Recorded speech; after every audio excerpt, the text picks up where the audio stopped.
Once thought these mountains crossed the entire region. Now we know that this is just one of many small mountain ranges in southeastern Europe, but the name remained.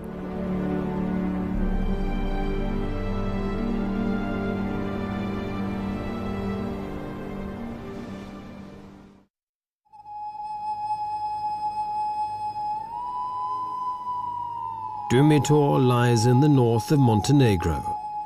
Thick, primeval forests cling to its mountain slopes above sheer rock faces and gorges. It's such remote and wild country that it still remains almost inaccessible for human settlers. Nature not only survives, but actually thrives.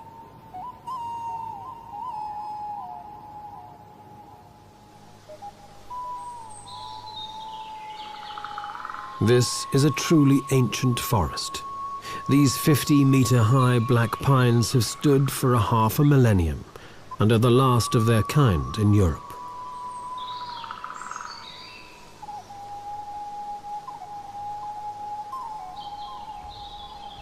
These secluded mountainous regions have guarded nature since before records were kept. The ancient forests still provide a safe haven for creatures that have virtually disappeared from the rest of Europe. Wolves still roam throughout the Dumitor Mountains, and their howl is a primal call of the wild.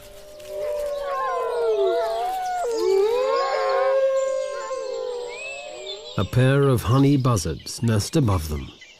Usually they feed upon the larvae in wasps' nests, but when the chance comes, they'll take other small prey too, like this frog. Next to the buzzards, a black woodpecker has hollowed out its nest. The honey buzzards have only hatched a single chick, but it's rapacious. But the woodpeckers have a far noisier and larger family to feed.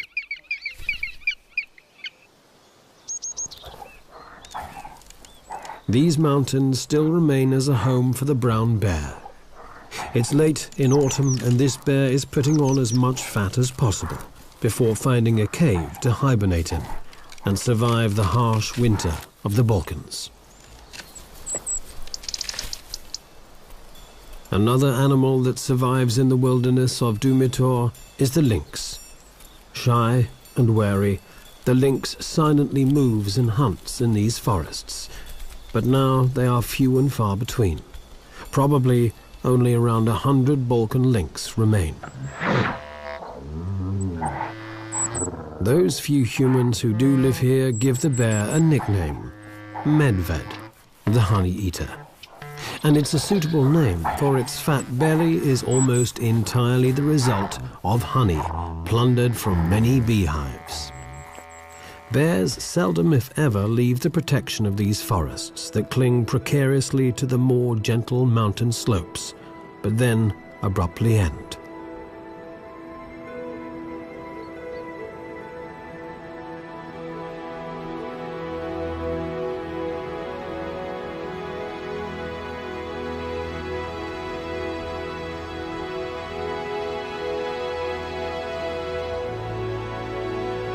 The gorges and chasms that cut into the Dumitor Mountains are the deepest in the Balkans. There are no natural access routes down into them, even for bears. These deep gorges remain pristine.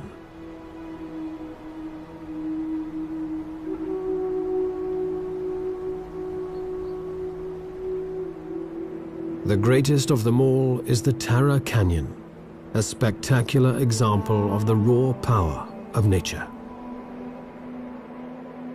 At 1,300 meters deep and 78 kilometers long, the Tara Canyon is the deepest and longest in the whole of Europe. Because the flowing water is turquoise blue and crystal clear like teardrops, local people have named this Europe's Tear.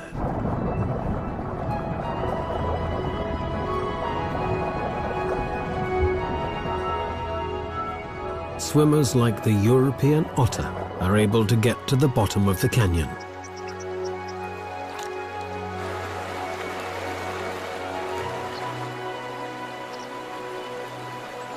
If Europe's tear does bring one to the eye, it's a tear of joy.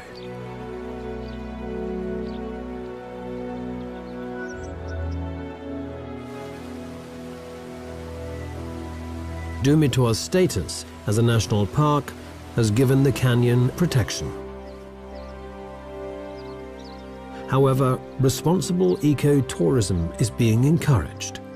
The Austrian Development Cooperation is helping Montenegro to build hiking paths into the Tara Canyon and hostels to make this unique natural heritage accessible to limited tourism.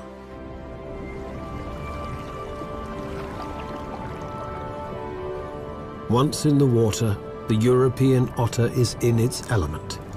With a streamlined body, the otter swims effortlessly through the river while it hunts its prey, often river trout.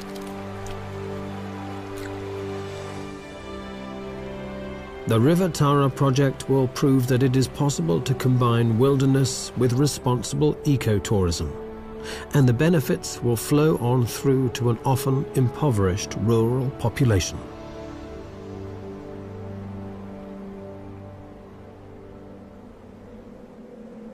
Over 1,000 meters above the Tara Canyon lies an almost barren landscape.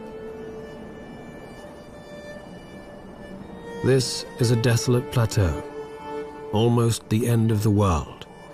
Bleak, lonely, and seemingly deserted, but only at first glance.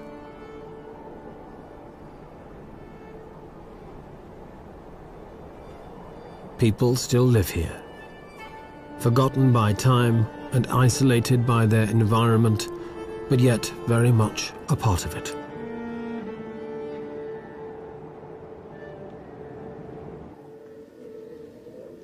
Stana Tserovic is one of the last Virginias, women who remain to do the hard work of the men, who left long ago in search of casual labor.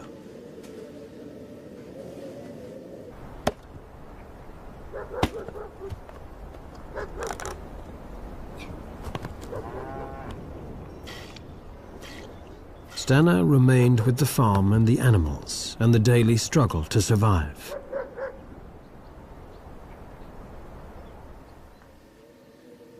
Her weather-beaten face has seen many winters and is deeply creased, almost like the Dumitor Massif itself. One village after another has been abandoned, she complains. The neighbors are moving away. Now the fire is burning in only one of 3 houses.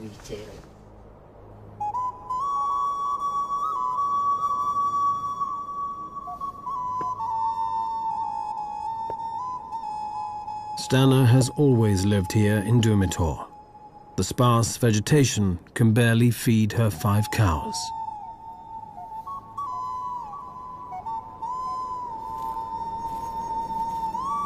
Everywhere she goes, she always carries a weapon. But just who gave her the old rifle remains her secret. And why does she carry it? To keep the wolves at bay. There are only a few people left around here, she says, and then adds, it is difficult to live up here. She keeps a wary eye on her surroundings. Experience has made her vigilant.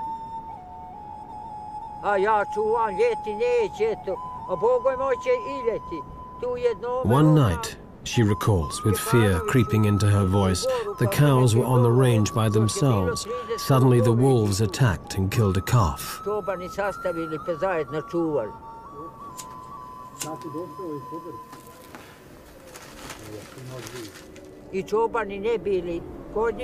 The wolves took the calf by the throat and would not let go even when she tried to chase them away. They were not afraid of us humans, she continues. The older cows tried to protect the calf, but the wolves simply tore it apart until there was nothing but blood and a few bones. It was a whole pack of wolves, she says, and when they had finished, nothing was left behind.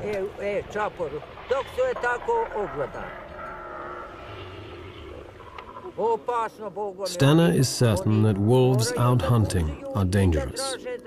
If they are really hungry, they will even attack human beings, she believes, although she admits that she has yet to see one do so.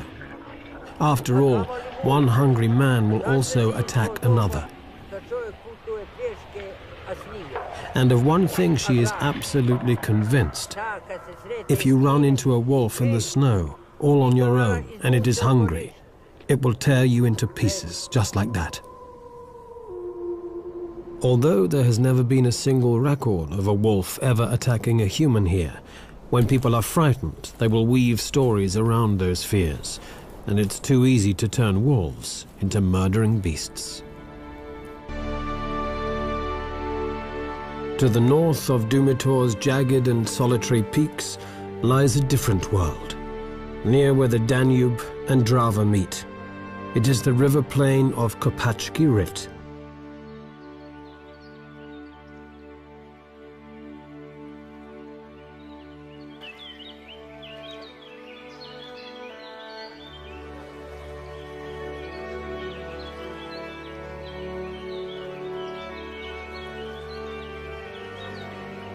Kopacki Rit is in the east of Croatia. Stretching out across the Pannonian lowlands, this is one of Europe's most extensive and important wetlands.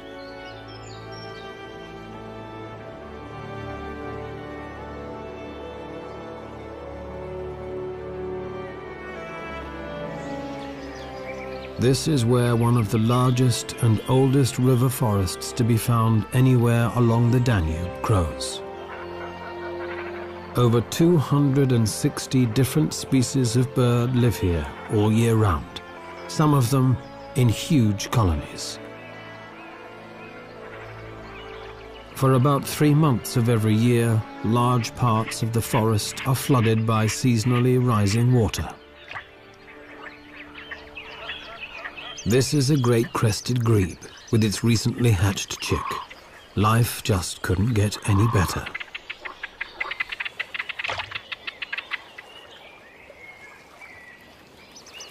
While sitting comfortably and securely on the back of one parent, the other feeds it a small fish. But against its wishes, the chick has to take a swim now and again.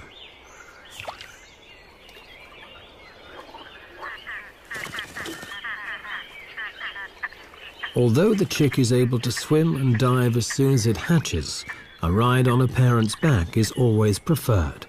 But when both parents are busy, the chick won't get its own way. Another freshly caught fish keeps it happy for a while. But that's it. Enough swimming for one day.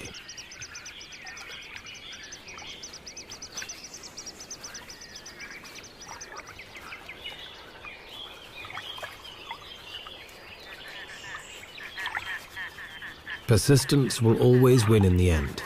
At last, the chick can snuggle down between its mother's wings once again. For the moment, Kopacki Rit seems like paradise. But danger still lurks, though. For once, this was a war zone. During the Croatian War in 1991, the front line went straight through this area. Large tracts of the wetlands were mined. Most of the mines have now been cleared, but some were never found, and they can be moved by the floodwaters from place to place. A zone declared safe today could be... It's a paradox of war. Keep people out, and nature returns. The Kopacki Rit forests were once a hunting ground for the Habsburgs, and then later for high-ranking Yugoslav politicians. Since the mines were laid, the hunters have stayed out.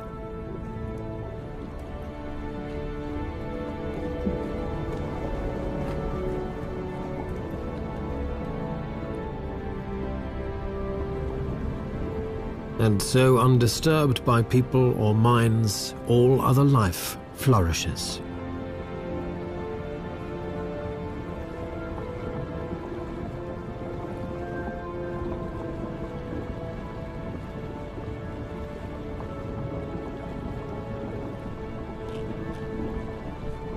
There are over 40 species of fish in these wetlands, and their abundance helps maintain the densest population of white-tailed eagles anywhere in the Balkans.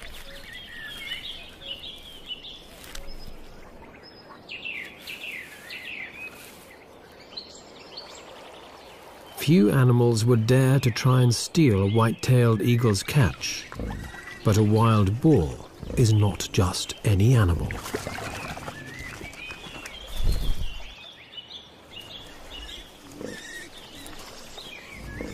If anyone is brave enough or foolish enough to wander into Kopachki Rit despite the risk of the mines, they'd be wise to follow the boars.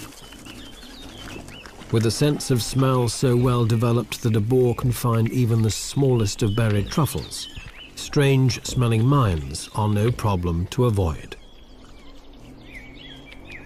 And in fact, the trails and clearings used by the wild boars are reliably mine-free.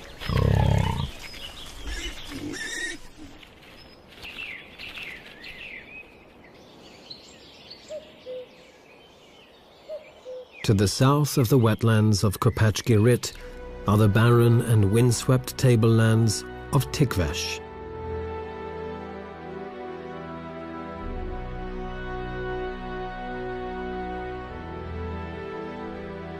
This is Macedonia, and Tikvesh is now the Balkans' last stronghold for vultures.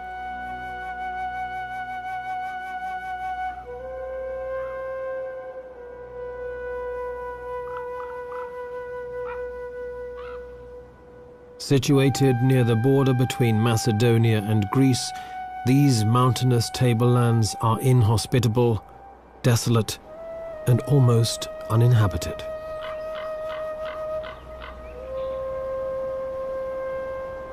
Clouds move ominously across a landscape stretching to infinity, where the boundary between sky and earth becomes blurred.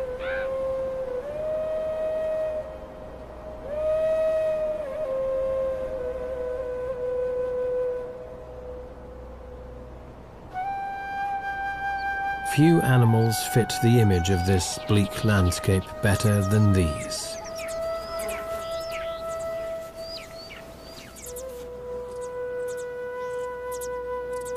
Griffon vultures in particular like to live in these rocky mountains, where the thermal updrafts can carry them up high with little effort.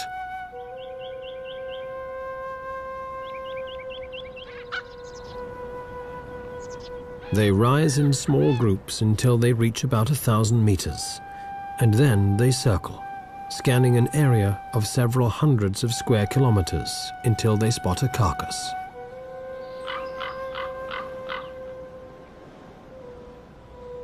Griffon vultures normally live in large breeding colonies, building their nests on steep rock faces. These vultures were once widespread throughout the Balkans, but in the last 100 years they've been reduced to only a few breeding pairs. Toxic baits have helped to decimate them, but they've been hit even harder by the gradual disappearance of livestock. The vultures are carrion eaters, and each bird needs around half a kilo of meat each day. But now there are fewer carcasses of sheep, goats and cows, which they can rely on. And to make matters even worse, there is competition. Even when in flight, vultures are constantly harassed by ravens. Intelligent birds, they learnt long ago that where vultures settle, there is also something in it for them. The vultures have spotted a dead cow, but a gang of ravens is already there. As soon as the vultures try to get to work on the carcass, the ravens start pulling at their tails. Bad table manners it may be, but an effective strategy to distract the vultures.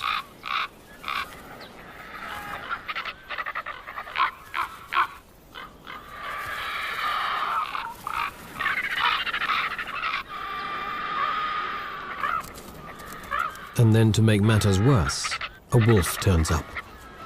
The vultures have had enough, but the ravens hang around.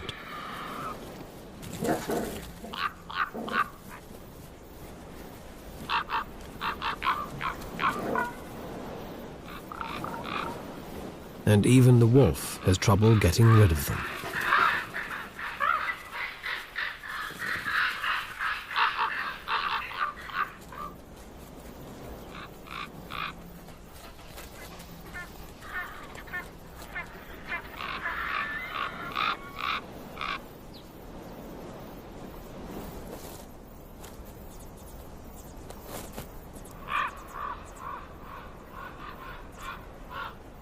This desolate plateau is the last stronghold for the griffon vulture in the Balkans. Numbers have dropped, and in the hope that the population will recover, the birds are now fed on a regular basis.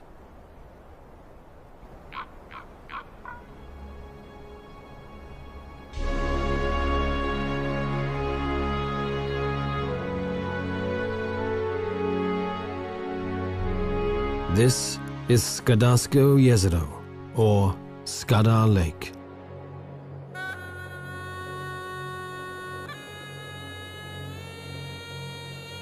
With its 50 islands, Skadar Lake between Montenegro and Albania actually looks more like a vast river system. But it's the largest lake in the Balkans, almost 50 kilometers long and up to 15 wide.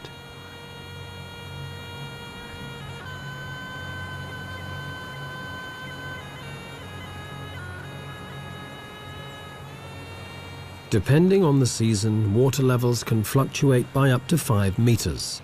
In ancient Greece, there was a saying, Panta rei. Everything changes. Nothing stands still. Only change is constant.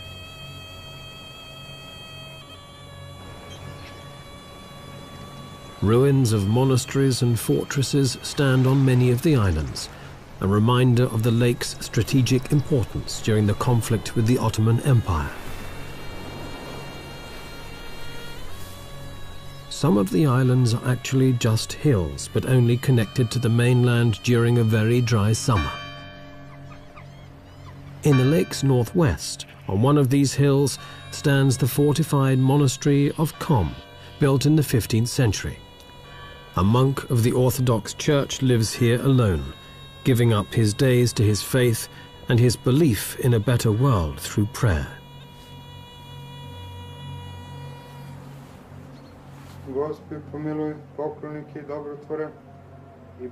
His day is structured around an ancient ritual. The liturgies of the hours, 8 of them every day. He believes that the ceaseless prayers join together to become a force for good, to help create a better world. In early summer, the sound of prayer is broken by the calls of thousands of birds. Skadar Lake is one of the most important resting and breeding grounds for migratory birds in Europe. The part of the lake belonging to Montenegro has been a national park since 1983, and the Albanian part was declared a park in 2005. At this time of the year, water plants are spreading out their leaves, and dense reed beds are growing around the shores. The floating carpet of water lilies makes this a safe breeding ground for terns. Huge colonies build their nests, always to a cacophony of ceaseless screaming. Frogs are breeding too, and they join in the chorus. These floating islands are a sanctuary against predators, but it can be confusing. Not every tern finds its way back to its own nest straight away.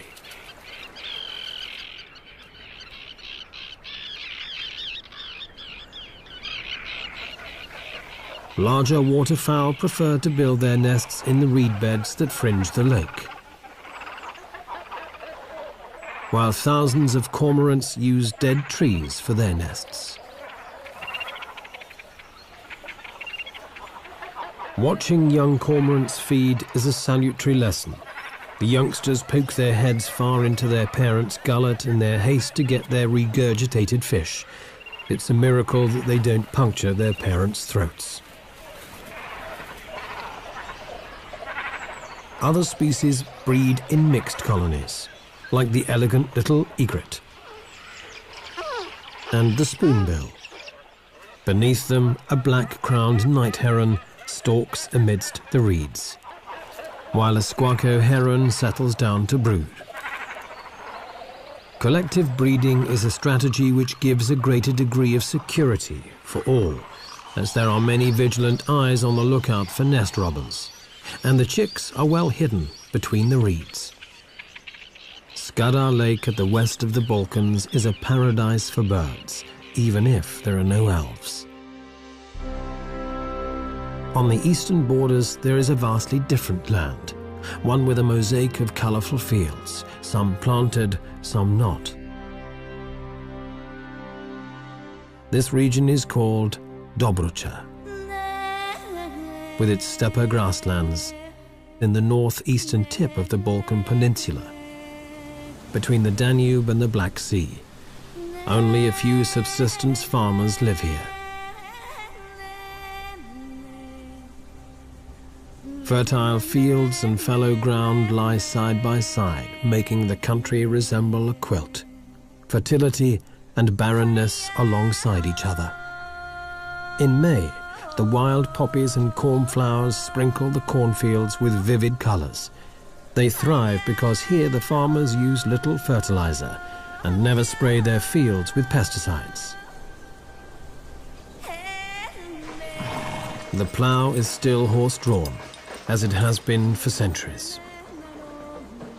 In Dobrucha, many ethnic people, Bulgarians, Romanians, Russians, Tatars, and Armenians live side by side.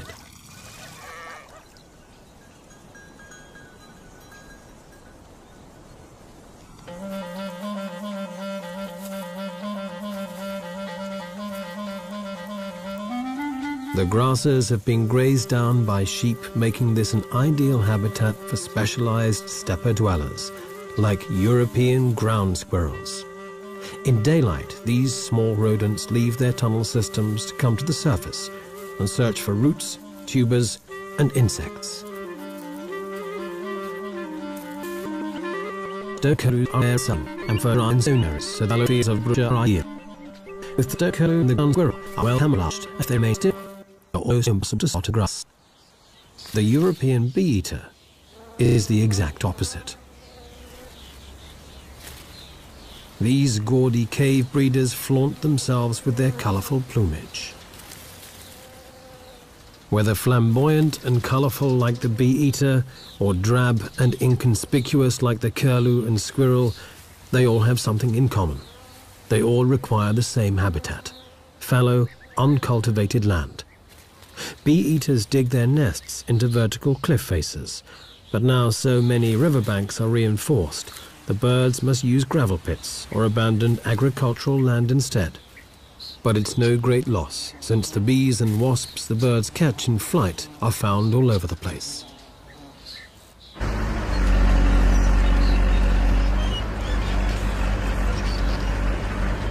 This old quarry in Dobrucha will be shutting soon.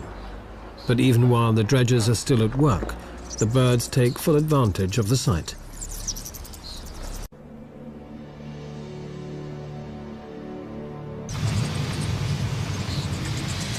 And this year they are joined by thousands of rosy starlings, which suddenly appear and also move into the quarry.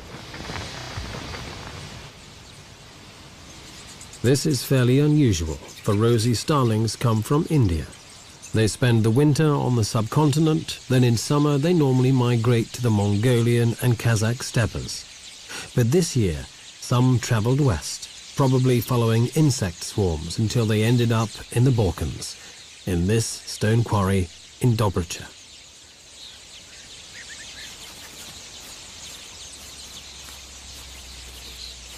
These birds need rock faces to nest and breed, so despite the heavy machinery, this quarry is an ideal choice. Rosy starlings have a short breeding season, and they'll be gone by August. No one knows if they'll return next year. But certainly this year they add another interesting hue to Dobric's rich palette of colours. From the colourful mosaic of Dobric's fields to the spreading water of the Delta Dunării, to the Sea of Mosquitoes. The Danube flows into the Black Sea and its delta stretches across Romania and the Ukraine. It's the world's largest reed habitat. These wetlands are home to 1,000 different plants and over 4,000 animal species. The best known of the birds is the pelican. Its huge pouched bill makes it instantly recognizable anywhere in the world.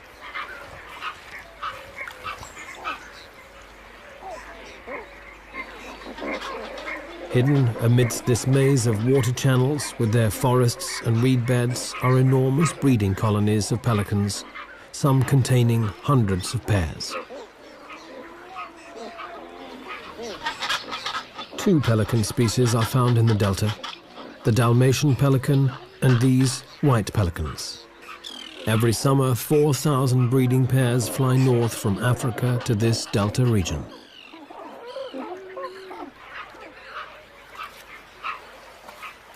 Pelican nests are untidy, and chicks depend on their parents for 14 weeks, a long time for a bird.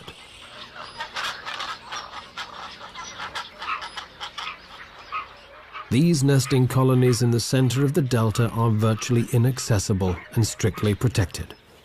During the breeding season, nobody is allowed to come anywhere near what is the largest pelican colony outside Africa. But no human law could protect the pelicans more effectively than mosquitoes. Everything in nature has a reason, and the mosquitoes are a key element in the delta's ecosystem. They are the base of the food chain. Everything ultimately depends on them.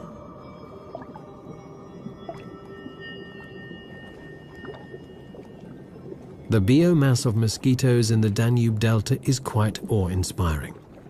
It's greater than that of all the other animals put together.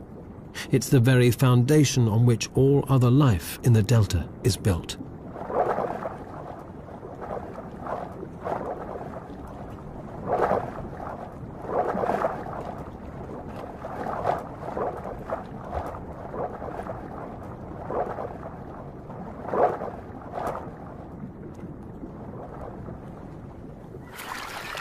The Danube may well be Europe's most famous bird paradise, and Aleš Toman, a biologist, has spent more than 12 years here, but he's not looking for birds. He's been up and down the river system countless times in pursuit of a ghost, an animal rarer than almost any other in this huge waterlogged wilderness. Finding it is never easy, especially when there is water on all sides.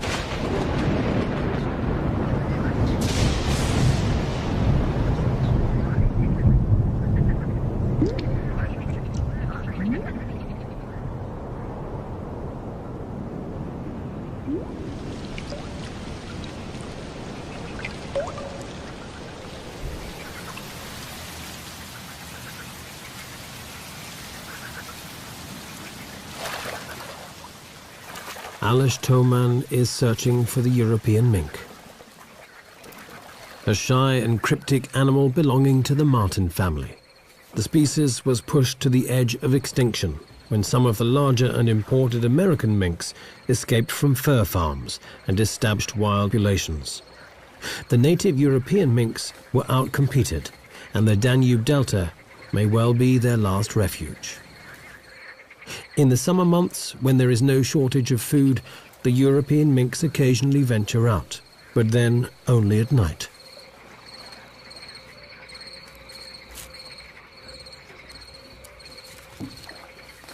Caught briefly in the spotlight, this animal could be a mink. But was it a European mink, or just a marten? Before Aleš can find out, the animal has vanished into the night. This happens so frequently that it calls for a radical change in tactics. To study the delta's mink population, Alish must first catch some, but this is almost impossible, at least in summer.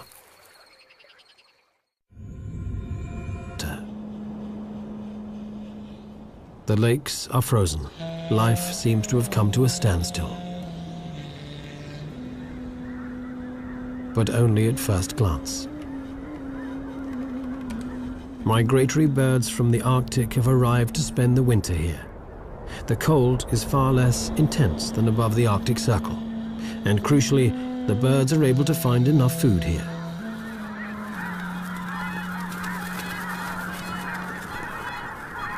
Whooper swans from northern Europe flock together in huge numbers.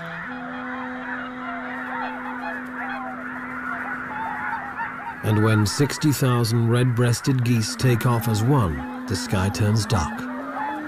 Almost the entire world's population of red-breasted geese migrate every year from Siberia to here.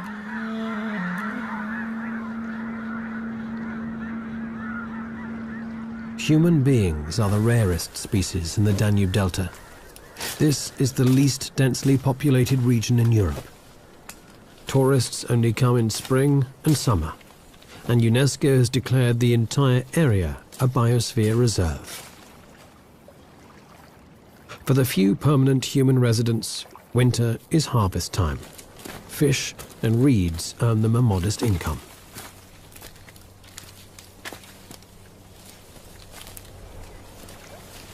In winter, the fishermen are allowed large catches, but from spring onwards, a rigorous quota is strictly enforced to protect the breeding stocks. Humans are not the only ones to discover that reeds can be used in many different ways. For the harvest mouse, the reeds provide both nesting material and food.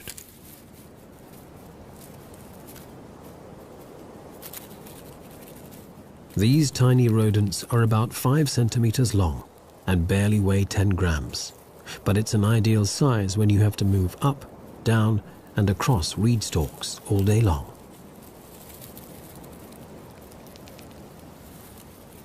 Their tail is longer than their body, but it needs to be. As the mice move back and forth across the shaky and unstable stalks, they often need a safety rope. Sometimes the mouse even grabs the stalk with its tail and hangs head first.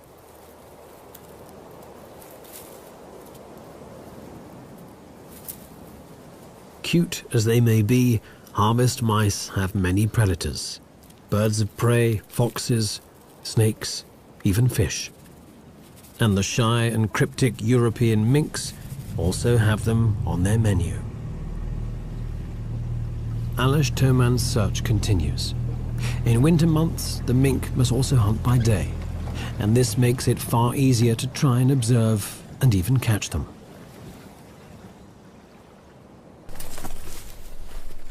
The biologists have changed their tactics. They now set live traps which won't harm the animals when caught. Every day the men put out about 50, leave them overnight, then check them the next morning. One trap's got something, but not what they want. Ah, it's red only. Next time. Okay.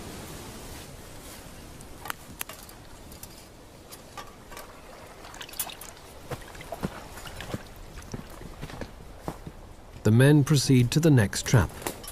Will they be any luckier?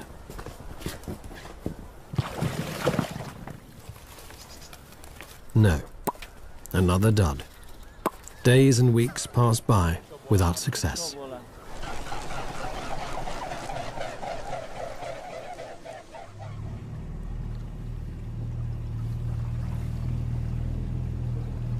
Another day, another try.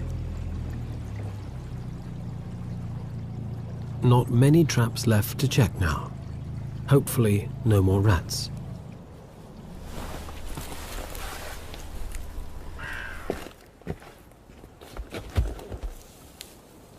Ah, Titi, come. Mink. Excellent. Titi, look, we have mink. And then at last, a mink. Alish Toman has a broad smile all over his face. The captured mink probably isn't so happy. Since the 1950s, the European mink has been losing the battle to its far hardier American namesake. Added pressure from hunting and destruction of its habitat pushed the European mink to the brink of extinction. Now the last remaining populations live in Spain and the Baltic. But the Americans haven't conquered the Danube Delta yet. The mink is checked for health and condition and loses a few hairs for genetic testing. It makes its displeasure very plain. Alish Toman is convinced the data he is gathering will prove that the only surviving healthy and stable population of the European mink is here, in the delta of the Danube.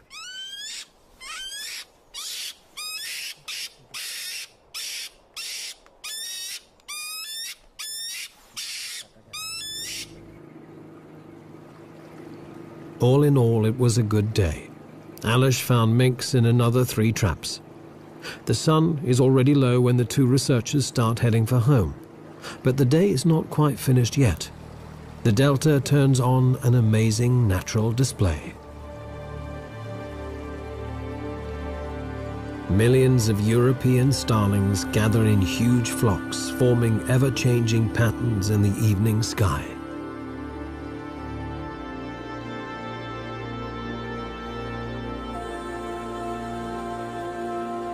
The flock hangs in the air like a swarm of midges, then shifts and changes.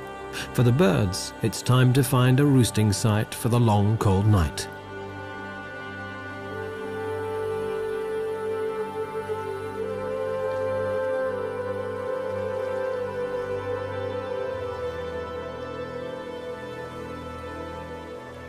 Starlings are masters of coordination in the air. No matter how many or how small the space between, the birds never crash into each other.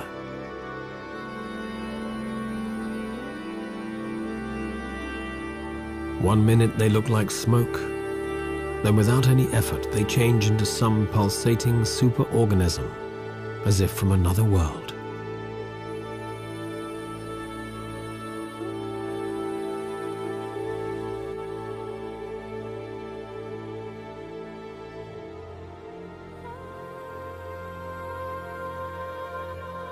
Despite its reputation, the Balkans is not the land of doom and shadow. Instead, it is a magical and beautiful place, always changing, just like the flocks of starlings in the evening sky. The Balkans may still be coming to terms with its recent history of conflict, but it has always been a place where people and their diverse cultures have lived. A place where much of nature is still unspoilt. The wild Balkans are still largely unknown,